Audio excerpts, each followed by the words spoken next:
பொதுக்காலம் 13ஆம் வாரம் புதன்கிழமை. பதிலுரை பாடல்.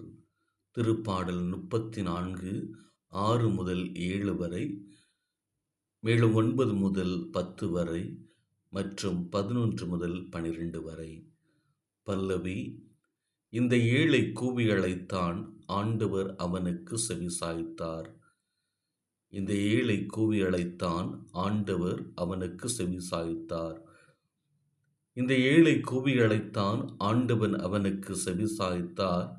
அவர் எல்லா நெருக்கடி நின்றும் அவனை விடுவித்து காத்தார். ஆண்டவருக்கு அஞ்சி வாழ்வோரை அவர்தம் தூதர் சூழ்ந்து நின்று காத்திடுவார். பல்லவி. இந்த ஏழை கூவி அழைத்தான், ஆண்டவர் அவனுக்கு செவிசாய்த்தார். ஆண்டவரின் தூயோரே, அவருக்கு அஞ்சுங்கள். அவருக்கு அஞ்சுவோருக்கு எக்குறையும் இராது.